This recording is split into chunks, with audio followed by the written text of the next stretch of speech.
Brian, you have had a very busy several days, and I know you can't explain everything that's been going on, but tell us about the certain elements when it comes to the rescues that have taken place. What are some of the agencies involved? Absolutely. So most all of our resources are all local resources that we support with the state search and rescue program and allow them to help support other entities when they're not impacted. So we've been surging resources from the western part of the state and pushing them east to the affected area and trying to get speed to need. We don't want to be late to need. So that's been our biggest push, is trying to make sure we get folks where they need to be effective and be there at the right time.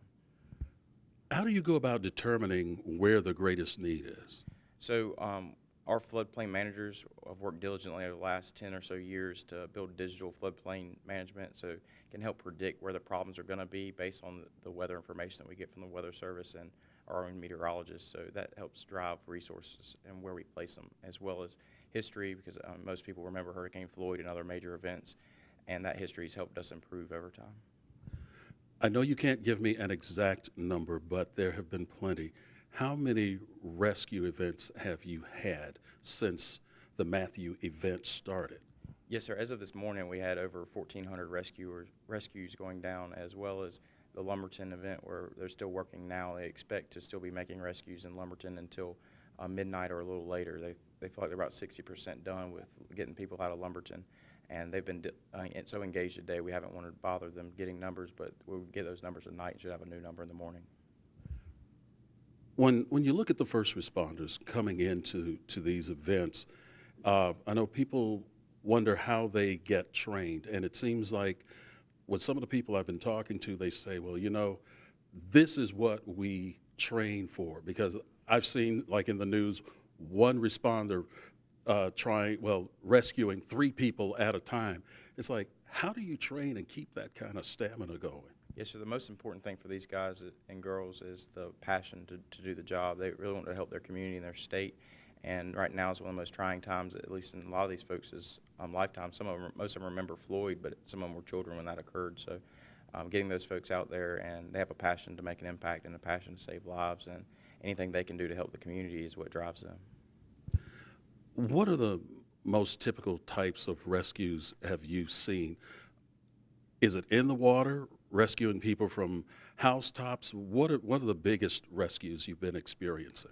It's been a combination of those. There's some flash flooding that occurred, especially yesterday when the rain was coming down, and that caused people to get on the roofs and porches or anywhere they could get. We've also still having some challenges with people trying to drive through floodwater, and those are probably the most disheartening, because you don't have to go through it in most cases. There's no need to put yourself at that risk, and a lot of times it makes some really bad outcomes, and that's been our biggest challenge. This question I kind of hate to ask you, because I know your priority is saving the lives of people, but as we've looked on television and several places, you've had the situation where there are animals and pets. How do you make the determination of saving a pet, say, versus a person? Yes, sir. Obviously, people are number one priority, but a lot of people won't evacuate without their animals, so we need to get them as well to make sure that they both can be safe in shelters once we get them out of the danger area. So we will try to rescue their animals, cats and dogs and those kind of things, and try to do the best we can to get everybody and all the animals out of those affected areas. And another thing, on some instances, dealing with livestock. How do you deal with that? Yes, sir. The Department of Agriculture is extremely engaged in that and trying to look ahead of where the water is going and trying to get livestock out of the way, as well as addressing those needs as they pop up. And they do a really good job of trying to address those needs and support the search and rescue teams, because some of them don't have as much experience with livestock, as obviously presents some unique challenges.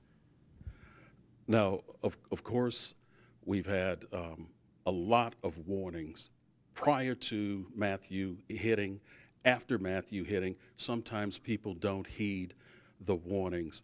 What type of advice would you have for folks right now? Absolutely. Our biggest thing is to not put our rescuers in any risk that's not necessary.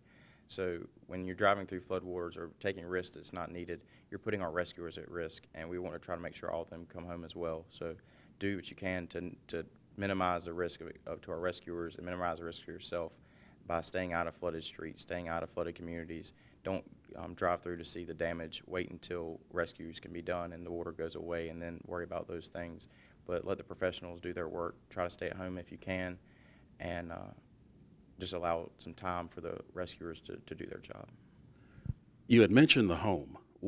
What if you're in a situation where, okay, everything is fine, there's no signs of water, but then the next thing you know, you're being flooded?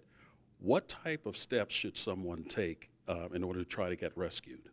Obviously, notifying people of the issue is the first thing, and that can be a challenge if the phone lines are down or cell phones aren't working.